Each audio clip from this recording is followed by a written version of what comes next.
últimos episódios, você entendeu a importância do santuário celestial no processo de salvação dos seres humanos.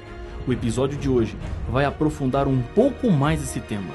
E ao final dele, a sua vida espiritual não será mais a mesma.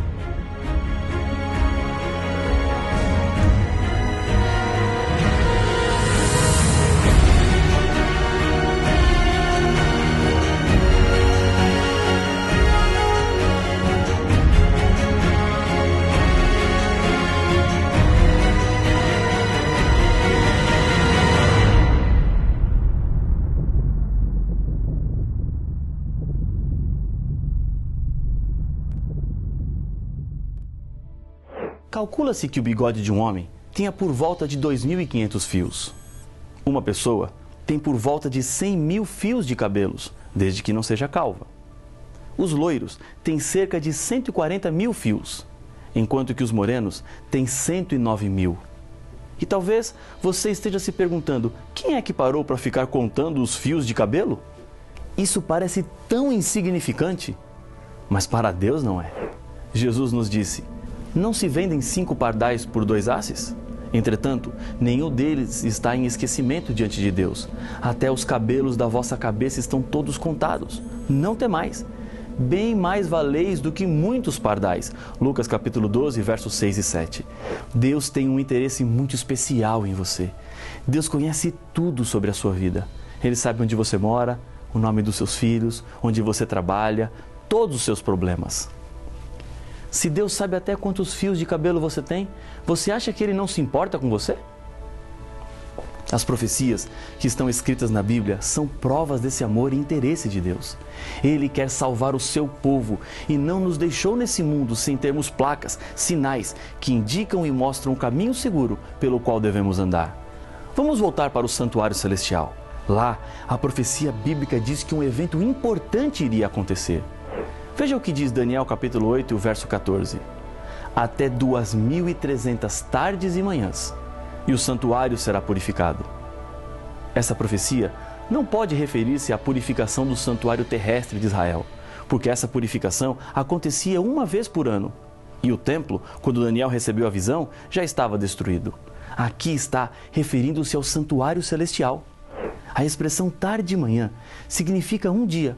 São 2 partes que formam um período de 24 horas.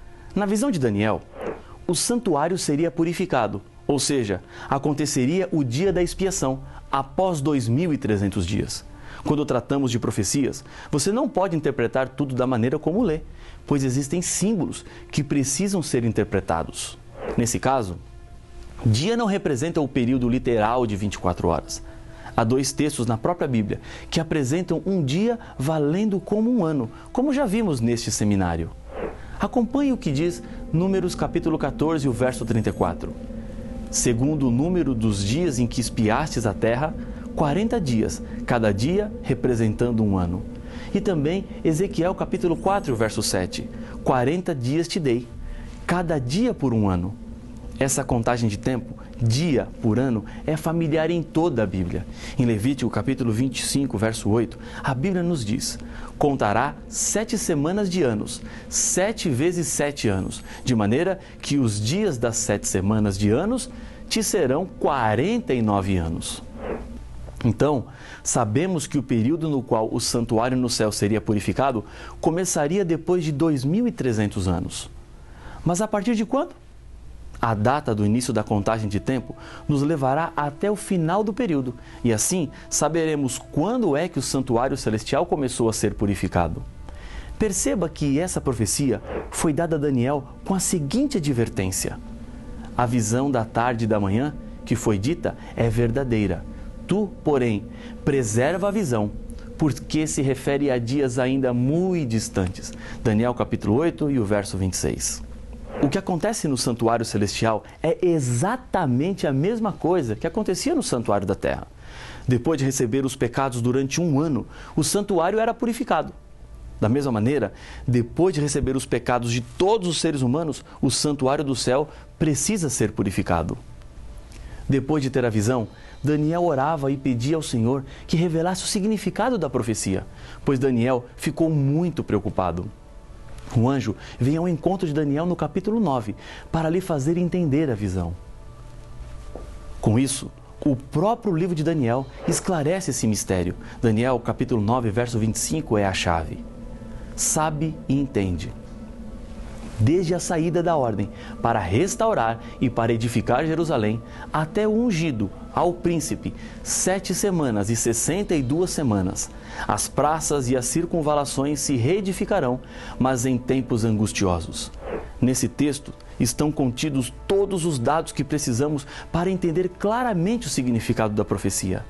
A ordem para restaurar Jerusalém é o ponto de partida para as 7 semanas e depois 62. A história registra o momento quando foi dado o decreto para a restauração de Jerusalém, que havia sido destruída por causa da invasão de Babilônia, que começou no ano 605 a.C. No livro de Esdras, no capítulo 7, dos versos 11 a 26, está documentado o decreto do rei Artaxerxes da Pérsia, que ocorreu no ano 457 a.C. Esse é, então, o início do período profético, 7 semanas para a reconstrução de Jerusalém, ou seja, 49 dias, que correspondem a 49 anos. Começando em 457 a.C., 49 anos depois, chegamos no ano 408 a.C., quando Jerusalém já estava reconstruída. Isso significa que a profecia acertou. Somando mais 62 semanas às primeiras 7 semanas, temos 69 semanas. Isso dá um total de 69 semanas, que em linguagem profética equivaleria a 483 dias, portanto 483 anos. O que nos leva para o ano 27 depois de Cristo, data em que Jesus Cristo foi batizado e iniciou seu ministério de 3 anos e meio. A profecia cumpriu-se com exatidão neste ponto também. As 69 semanas fazem parte de um conjunto com 70 semanas, como afirma Daniel, capítulo 9, o verso 24. 70 semanas estão determinadas sobre o teu povo e sobre a tua santa cidade, para fazer cessar a transgressão, para dar fim aos pecados, para expiar a iniquidade, para fazer a justiça eterna, para selar a visão e a profecia e para ungir os santos dos santos. As 69 semanas começam com o batismo de Jesus e, somando mais 7 anos, chegaremos ao ano 34 depois de Cristo, data em que terminaria o tempo especialmente separado para os judeus, isto é, o período de 70 semanas. O texto de Daniel 9:27 nos fala sobre a última semana, dizendo: Ele fará firme aliança com muitos, por 1 semana. Na metade da semana fará cessar o sacrifício e a oferta de manjares. Na metade da semana, Jesus Cristo morreria e não seria mais necessário o sacrifício de animais. Ou seja, 3 anos e meio depois do batismo, Jesus morreria. A história registra que exatamente na Páscoa do ano 31 depois de Cristo, depois de 3 anos e meio do seu batismo, Jesus morreu. Em outras palavras, a profecia registrou com exatidão a data do ministério de Jesus aqui na Terra. Quando Deus faz profecias, Ele não fala de suposições, mas sim de fatos. Deus conhece o passado, o presente e o futuro. Não há nada que Ele não saiba e que não possa fazer. A história caminha pelas palmas das mãos de Deus. Ele tem tudo sob o seu controle e, por isso, pode também saber o que será melhor para a sua vida. Para que isso aconteça, basta você permitir a Ele assumir o controle e você será a pessoa mais feliz do mundo. Depois do ano 34 depois de Cristo, era chegado o momento que a pregação seria voltada aos não-judeus. A contagem de tempo dos 2.300 anos, que começou em 457 a.C. e chega até 1844, quando começaria o juízo investigativo. Isto é algo surpreendente e de solene significado. A humanidade não pode continuar vivendo sem saber que o juízo divino já começou. Esse não é um assunto do futuro, mas do nosso presente. Foi a partir de 1844 que o destino dos seres humanos passou a ser definido e o caráter dos salvos começou a ser vindicado. E milhões de pessoas no mundo ignoram esta verdade que Deus acabou de revelar para você. Cristo viveu e morreu. Esta verdade pode ser demonstrada não só na Bíblia, mas também pelos registros da história. Tácito, que viveu entre o ano 55 e 120 depois de Cristo, escreveu: Cristo, O fundador do nome cristãos sofreu a pena de morte no reinado de Tibério, por sentença do procurador Pôncio Pilatos. Luciano, um agnóstico que viveu durante o segundo século depois de Cristo, menciona um homem que foi crucificado na Palestina porque introduziu na história essa nova seita, cristianismo, no mundo. Paulo nos diz em 1 Coríntios capítulo 15, verso 3, Jesus morreu pelos nossos pecados. Essas palavras não são históricas, mas sim uma revelação. É uma verdade que precisa ser aceita pela fé. Deus nos ama não apenas como humanidade, mas também como pessoas, como indivíduos. Logo após o bombardeio de Hiroshima, um japonês chegou à cidade arrasada. Foi o primeiro jornalista a ver a terrível destruição provocada pela bomba atômica. E em seu relato, no New York Times, após o desastre, ele entrou na cidade não para reunir material para uma notícia, nem para contemplar a grande chacina. Foi principalmente em busca de uma única pessoa que amava, sua própria mãe. Seu interesse não era geral, mas particular. Em busca de um ser amado, você e eu, tal qual o quadro de Cristo quando veio ao mundo.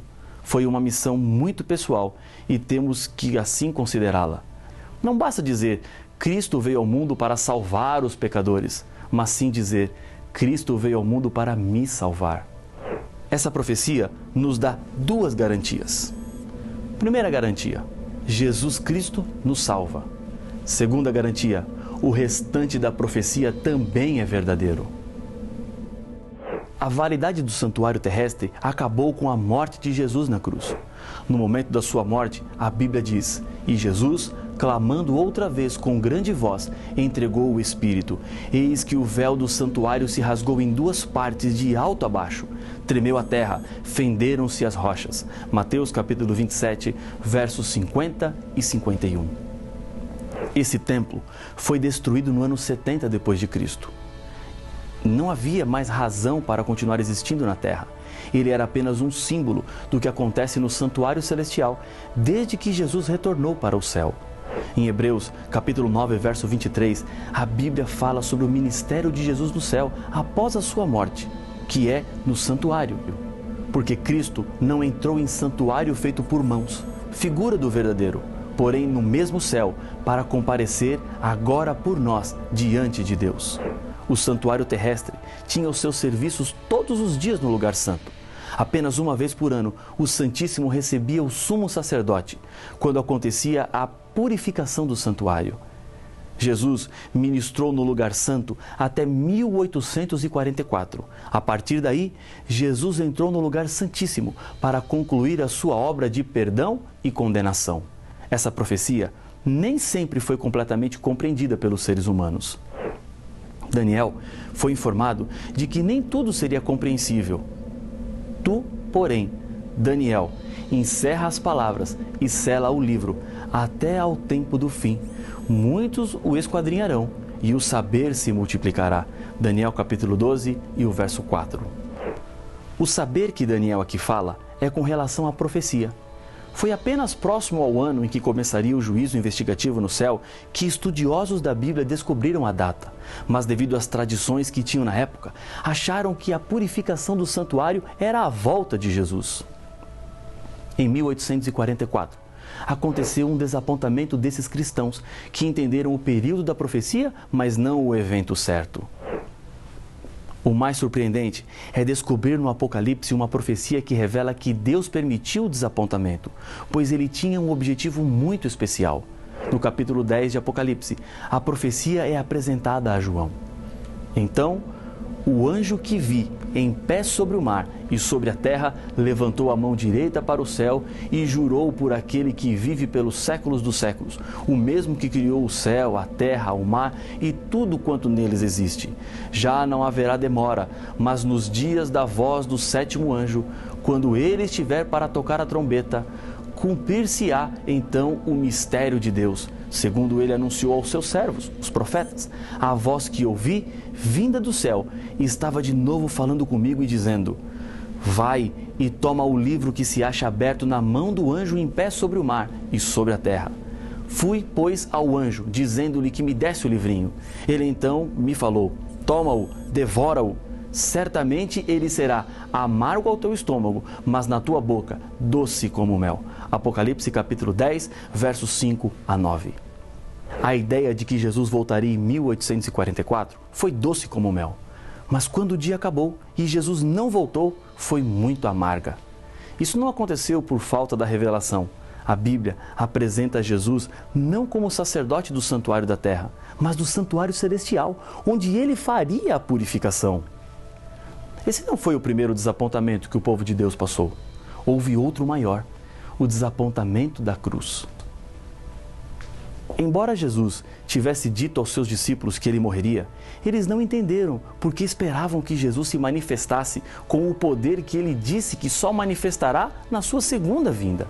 Na hora da crucifixão, os discípulos experimentaram um amargo desapontamento que os desanimou a princípio, mas depois eles entenderam exatamente o que representava a sua morte. A decepção está registrada na Bíblia para que o povo de Deus pudesse reconfirmar a sua fé. Após o desapontamento, uma missão é dada para todos que permaneceram fiéis após 1844.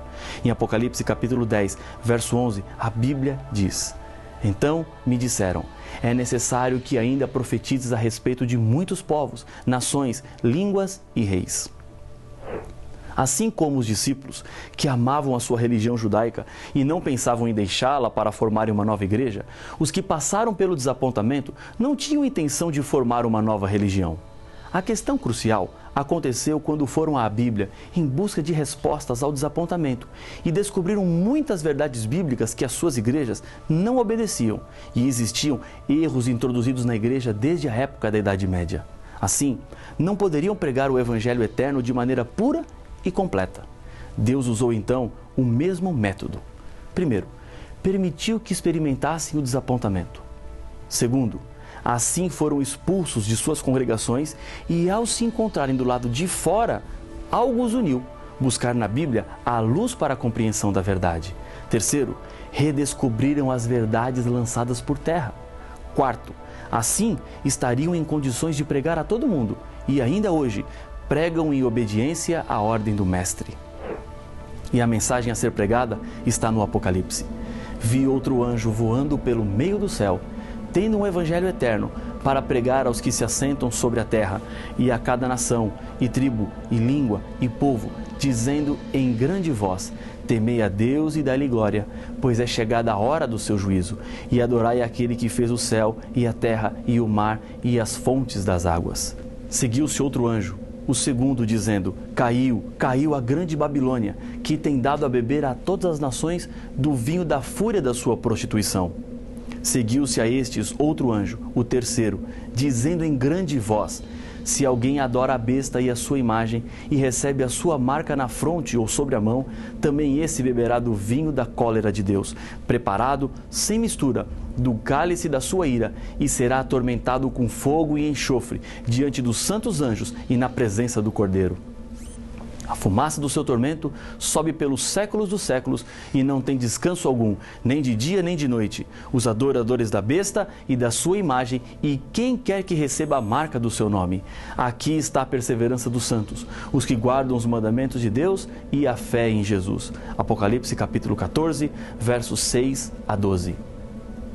Essa é a história da Igreja Adventista do Sétimo Dia, que surgiu exatamente cronometrada com a hora profética. Ela passou pelo desapontamento de Apocalipse 10 e hoje prega a restauração de todas as verdades bíblicas. O povo fiel de Jesus está se levantando nesse mundo para lhe mostrar essas grandes verdades. Estamos vivendo nos momentos de juízo. Cada um terá que dar contas dos seus pecados, mas você pode hoje contar com o perdão e a restauração que vem de Deus. Neste momento, você tem que tomar uma decisão muito importante. Eu quero lhe convidar a fazer parte do povo de Deus, o povo fiel, também chamado na Bíblia de remanescente. Faça parte deste povo. Procure a igreja adventista mais próxima da sua casa. Entenda a história deste povo, a história desta igreja. Há algo muito especial para você. Por isso, eu quero fazer uma oração com você. Feche os seus olhos, aí onde você está, e vamos orar. Senhor, as tuas verdades foram estampadas diante dos nossos olhos e uma decisão precisa ser tomada. Neste momento, eu lhe peço que com teu Espírito o Senhor toque nesses corações que oram comigo, abrindo os nossos olhos e nos conduzindo à salvação. Fica conosco, em nome de Jesus. Amém.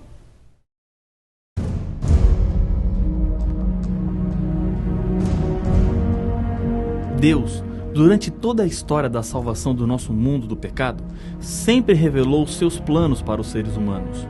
Um dos meios usados na revelação são os profetas. A Bíblia apresenta as características do profeta de Deus. O dom de profecia foi usado apenas para a produção da Bíblia e hoje não existe mais? Pode alguém hoje se apresentar como um profeta? A resposta está no próximo episódio de Apocalipse, o fim revelado.